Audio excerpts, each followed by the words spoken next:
मधुबनी के देवधा पहुंचे पूर्व सांसद पप्पू यादव खानाबदोश घुमंतु करोरी जाति के महासम्मेलन में किए शिरकत।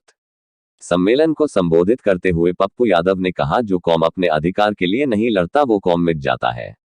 करोरी जाति के लोगों से कहा, आप आज से पप्पू यादव से जुड़ गए हैं, आपकी लड़ाई पप्पू यादव लड़ेगा। उन्होंने अपना मोबाइल नंबर सार्वजनिक करते हुए कहा कि आपको कोई भी समस्या या परेशानी हो तो आप हमसे किसी भी समय संपर्क कर सकते हैं। पप्पू यादव ने कहा कि आज के युग में कुछ राजनीतिक दलों द्वारा सिर्फ और सिर्फ हमारा शोषण करने का काम किया जा रहा है। उन्होंने कहा, इस मंच से भरोसा दिला रहा हूं कि जहां भी करोरी जाति के लोगों को मुसीबत आएगी हम एक साथ मिलकर उसका मुकाबला करेंगे। बिहार के जिस जिला में करोरी जाति के लोग हैं उन्हें बसाने की जिम्मेदारी पप्पू यादव की होगी। सरकार आपको बसाने के लिए जमीन मुहैया कराए या हम सरकारी जमीन पर आपको बसाएंगे। उन्होंने शिक्षा पर जोर देते हुए कहा कि करोरी जाति के लोग अपने बच्चों को स्कूल में पढ़ने के लिए जरूर भेजें। उन्होंने सरकार पर निशाना साधते हुए कहा, नेता देश को तबेला बनाकर रख दिया है। उन्होंने कहा, ये देश भगवान रूपी गरीब लोगों की पूजा नहीं की चमत्कार की पूजा की। पप्पू यादव ने कहा, देश को सरकार नहीं माफिया और दलाल चलाया रहा है। सफेद पोश नेताओं को भी कड़ी चेतावनी दिए। सम्मेलन में करोरी समुदाय के करीब 20,000 लोग शामिल हुए। महासम्मेलन को करोरी जाति के अध्यक्ष कमल करोरी सहित कई नेताओं ने संबोधित किया। मैं एक बात, चूंकि हमारा कई कार्यक्रम है, एक मर्डर हो गया है व्यवसायियों का और हर दिन 10-20 मर्डर में पप्पू यादव का जाना ये मेरी नियति बनी हुई। कमल जी का आदेश था और मुझे भी लगाव था।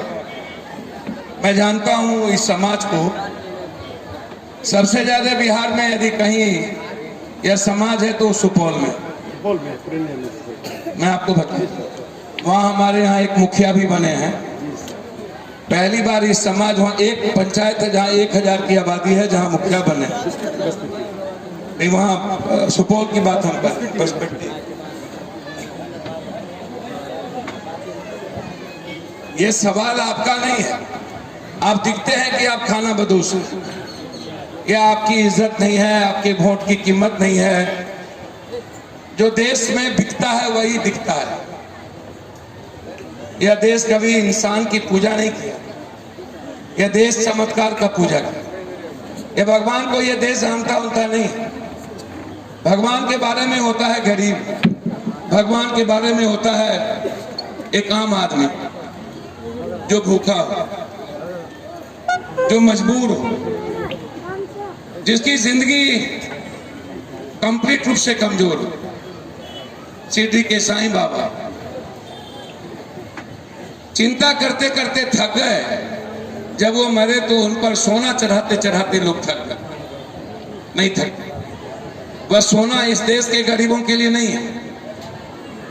इस देश में कभी इंसान अरबों करोड़ों का शराब चढ़ा देता है भैरों पर, कभी अरबों करोड़ों का सरसों का तेल चढ़ा देता है शनि पर, कभी अरबों करोड़ों का दूध चढ़ा देता है भोला बाबा पर, लेकिन इंसान पर कभी 1 रुपया किसी के जेब से नहीं निकलता। कभी खस्सी चढ़ा देंगे, कभी भैंसा काट देंगे, कभी इंसान को काट देंगे भगवान के लिए। 12 देश 12 भगवान, इसमें भगवान का दोष नहीं है। हम नहीं जानते दुनिया में कोई भगवान होगा। भगवान के ठेकेदार लोग हैं हम सब, पप्पू यादव टाइप के लोग। ये जो पॉलिटिकल पार्टी और पॉलिटिशियन, कभी हम सांप की पूजा कर लिए, कभी नाक को दूध चढ़ा दिए। हमारे भगवान ने इसकी इजाजत नहीं दी, ना तो शिव ने दिया, ना तो कृष्ण ने दिया। कृष्ण ने तो नाक का वध किया इंसान के लिए, शिव ने तो जहर पिया इंसान के लिए, राम तो वनवास गए इंसान के लिए, बुद्ध ने तो भारत छोड़ दिया इंसान के लिए, मोहम्मद ने तो लाठी खाई इंसान के लिए, नानक ने तो अपने 4 बच्चों को कुर्बान कर दिया इंसान के लिए। लेकिन ये पॉलिटिशियन सत्ता के लिए पूरे देश और मुल्क के इंसानियत को कुर्बान कर दिया। वो भगवान उसको नहीं चाहिए, वो इस्तेमाल करता है भगवान को। कभी जिसकी लाठी उसकी भैंस, जिसकी ताकत जो जीता सो सिकंदर। कोई आप गरीब नहीं है, आपको लगता है कि आप गरीब, क्योंकि आपके पास अपना कोई जगह नहीं। इस भारत में लगभग गरीबों के पास जगह नहीं। 92% लोग हिंदुस्तान में गरीब हैं। हमसे ज्यादा बांग्लादेश अच्छा है। कौन समझा इस भारत के लोगों को? कौन समझा इस यूथ को? सावित्रीबाई फुले प्रथम एजुकेशन ली थी महिला के रूप में, और आज तक हिंदुस्तान में 1.3% दलित, पासवान, राम, नुनिया, चंद्रवंशी, शर्मा, कहार, कुमार, जोड़ा, भुइया, डोम प्रतिशत नहीं पढ़ी। शाह, तेली, चौधरी, कलवार नहीं पढ़ी आज तक। 2.3% महिलाओं को इस देश में रोजगार नहीं है, नहीं मिली रोजगार। कब सावित्रीबाई फुले ने एजुकेशन शुरू की थी? क्या कारण है कि आजाद हिंदुस्तान के इतने दिनों के बाद और सैकड़ों सैकड़ों हजारों साल के बाद भारत मुल्क में महिलाओं की इज्जत नहीं हुई? कभी महिला बांझ, कभी महिला सती, कभी महिला विधवा, कभी महिला भ्रूण हत्या, कभी महिला दहेज, कभी करवा चौथ, सब कुछ महिलाओं का इस्तेमाल। कौन है गरीब? क्या इस भारत के यूथ के हाथ में? 11.2% भारत मात्र शिक्षित है। 3.2% दलित, आदिवासी, जो 28% है इस मुल्क में, उसके नौजवानों का एजुकेशन नहीं है। 0.9% मात्र नौकरी है उसके पर नौजवानों को। मस्त है यहाँ के लोग, जो मन में आता है सो करता है। एक कट्ठा जमीन नहीं है मुल्क में 78% लोगों को, 28% लोगों को। एक रकबा नहीं है, एक धूर नहीं है। जमीन के लिए हम तड़पते हैं, लेकिन आज तक हमें नहीं मिली। 800 रुपया से लेकर 3000 रुपया बहुत मुश्किल से हम महीना कमा पाते हैं।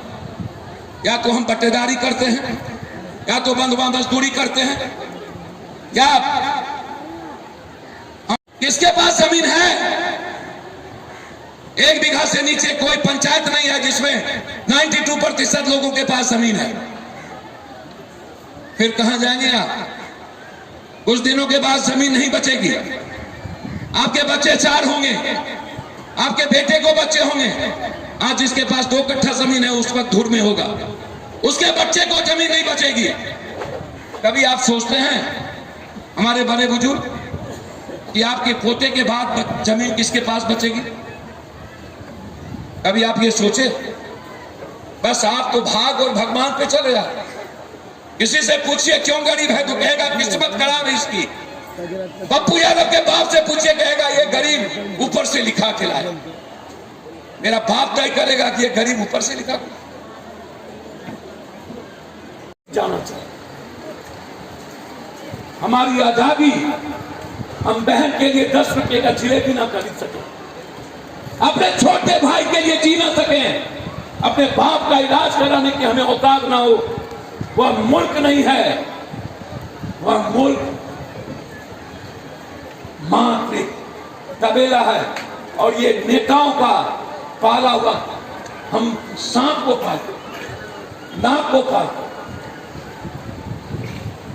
इस मुल्क को चलाता है दलाल, ब्लॉक को चलाता है दलाल, गांव को चलाता है दलाल, राज को चलाता है माफिया और अपराधी। गरीब नहीं, आम आदमी नहीं। ये कुर्ता पैजामा भाई, अपने बाप के घर से औकात नहीं है कुर्ता पैजामा पहनने का, पैंट शर्ट पहनने। स्कॉर्पियो पर बैठकर औकात दिखाता है ये लोग। जिस किसी दिन हम आ गए रात के 1 बजे इन माफियाओं का नाम मिटा दिए तो मेरे पैदाइश में पड़ते। हम रोकते नहीं, हम किसी को बकसते नहीं। हमारे मित्र ने हमें बुलाया, मैं आपको क्या जवाब? ये है क्या? बस आपका इस्तेमाल करना। आप 500 रुपए पर वोट देते, आप अपनी वोट की कीमत नहीं देते। आपको बता दिया, आप आभन को गड़ियाओ, यादव को गड़ियाओ, राजपूत को गड़ियाओ, दलित को गड़ियाओ, क्योंकि इन लोगों को पता है कि 1000 रुपये में वोट है। इन लोगों की औकात नहीं। इसको बांटो, इसको पढ़ने मत दो, फिर क्रांति हो जाएगी। इसको 1 लाख रुपया होने मत दो, फिर ये लड़ने की हिम्मत पैदा कर लेगा। जापान का पीएम घर में बैठ के नहीं रह सकता। एक लड़का वहां के पीएम से बात करता है, मुझे बात करने औकात नहीं है दे, अन्यथा जहां घुमंतु जाती होगा उस सरकारी जमीन पर हम उसको रहने की व्यवस्था। ये लड़ाई आर पार होगी और समझौता नहीं होगा। पप्पू यादव का एक बार कदम बढ़ गया, उसको भगवान भी ना रोक सके, चाहे उसका अंजाम कितना बड़ा हो। मैं परिणाम की परवाह नहीं करता हूं, या को मरेंगे या को मारेंगे। वैसे भी मरने के लिए तैयारी है, वैसे भी जिंदगी थोड़ी है, वैसे भी तो मर गए। गरीब जिंदगी थोड़ी है, मौत से बदतर होती है। इससे बेहतर तो मर जाना है इस गरीबी से। जहां डर होगा और जहां अभाव होगा वहां इंसानियत नहीं हो सकती। अभाव में जीने वाला आदमी वह इंसान नहीं है, वो जानवर से बदतर जिंदगी है। कि माननीय सांसद महोदय को थोड़ा फूल और चादर से सम्मान करेंगे। यहाँ ले लीजिए। अगर बिहारत कोई है तो केवल श्री पप्पू यादव जी। मेरी तालियां से स्वागत करते।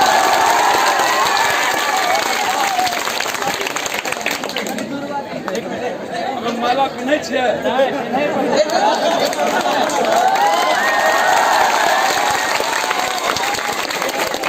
बहुत बहुत धन्यवाद सर, बहुत बहुत धन्यवाद।